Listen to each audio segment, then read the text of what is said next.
오늘로부터 10년 전 터키의 거리에는 탱크가 굴러다녔고 전투기가 앙카라 상공을 날았으며 군부의 한 파벌이 에르도안 대통령을 전복하려고 시도했습니다. 쿠데타가 진압되기 전에 250명 이상의 사람들이 목숨을 잃었습니다. 앙카라는 미국 거주 성직자 페툴라 귤렌 조직을 비난했으나 귤렌은 개입을 부인했습니다.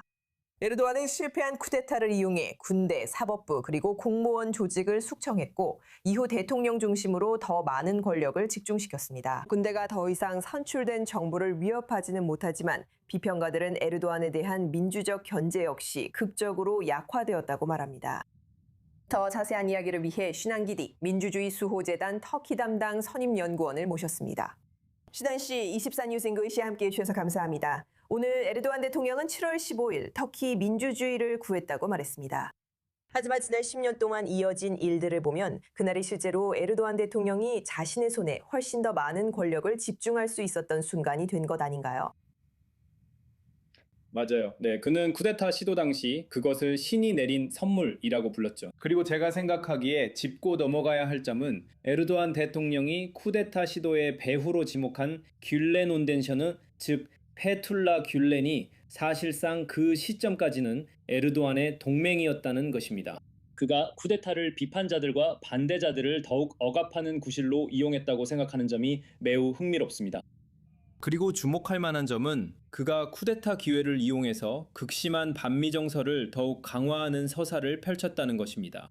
단순히 쿠데타의 배후로 지목한 페툴라 귤렌뿐만 아니라 그는 미국도 공모했다고 비난하며 미국을 탓했습니다. 우리는 최근 며칠과 몇 달 동안 터키의 방송과 인쇄 매체가 그 서사를 더욱 강화하고 있는 모습을 보고 있습니다. 하지만 귤렌이 이 쿠데타에 대해 책임이 있거나 일부 책임이 있다고 하더라도 정부가 이에 대한 증거를 공개한 적이 없기 때문에 에르도안은 한때 그와 매우 가까운 동맹이었습니다. 그리고 귤렌과 함께 에르도안은 10년이 넘는 시간 동안 터키의 민주적 전통과 통치 구조를 해체하고 무너뜨렸습니다.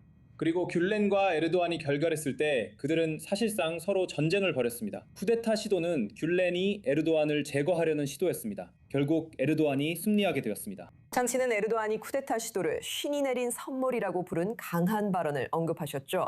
일부 분석가들은 에르도안이 정치, 군사 숙청을 정당화하려 쿠데타에 관여했을 가능성을 제기합니다. 이를 뒷받침하는 증거가 있나요? 제 말은 저는 그런 증거를 본 적이 없습니다. 정부가 쿠데타에서 승리했기 때문에 자신의 치부를 드러내고 싶지 않았던 거죠. 어느 정도인지는 모르겠습니다. 알다시피 이런 이론들이 있습니다. 에르도안이 쿠데타 시도를 미리 알았고 일부러 진행되도록 놔뒀다는 주장입니다. 혹은 본질적으로 그가 이 일로 이득을 봤기 때문에 어쩌면 그가 배후에 있었을 수도 있다는 이야기죠. 저는 그런 주장에 대한 증거를 본 적 없습니다. 에르도안이 이득 본 건 사실입니다.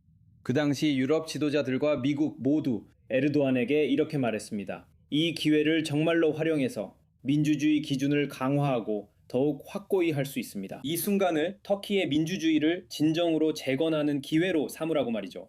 하지만 에르도안은 비판자들과 반체제 인사들을 단합했고 오히려 권력을 대통령 중심으로 집중시켰습니다. 그가 실제로 쿠데타 주동자들에게 이 참사에 대한 책임을 얼마나 물었는지는 논란의 여지가 있습니다. 우리는 노고한 사람들이 어떻게 유죄인 사람들과 뒤섞였는지 그 정도가 어느 정도인지는 알지 못합니다. 하지만 저는 또한 귤렌과 에르도안은 같은 동전의 양면과도 같다는 점을 강조하고 싶습니다.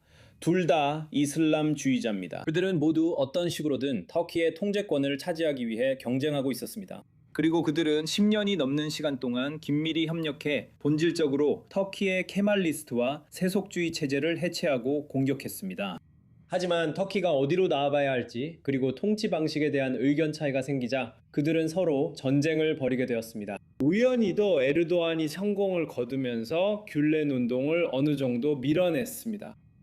하지만 이제 에르도안이 말하는 페토 공검이나 테러리스트라는 비방은 귤렌 운동과 연계됐다는 의미로 모든 비판자와 반대자들에게 자주 붙는 용어가 되었습니다. 그래서 이것은 에르도안의 적들을 쉽게 낙인 찍고 그들을 탄압하는 일종의 손쉬운 방법이 되었습니다. 그렇다면 지난 10년 동안 귤렌주의자들에게 무슨 일이 있었나요? 이 운동 전체가 아직도 터키 내에서 어떤 형태로든 살아있나요? 좋은 질문입니다. 페툴라 귤렌 본인은 몇 년 전에 여기 미국에서 사망했습니다. 제 생각에는 이 운동이 다소 와해된 상태인 것 같습니다. 저도 확신할 수 없습니다. 이 운동은 일상 활동이 매우 불투명하고 폐쇄적인 집단이기 때문입니다. 우리가 볼 수 있는 한 터키 외 해외에 뻗어 있는 이 조직은 실제로 여전히 건재하고 활발히 활동하고 있습니다. 저는 워싱턴에서 그들의 관련 단체들이 행사를 여는 것을 봅니다. 그들은 그들의 접근 방식은 다소 더 온순합니다. 터키 내에서는 그들이 정말로 강하게 탄압받고 있다고 들었습니다. 하지만 이것은 주요 국제 조직입니다.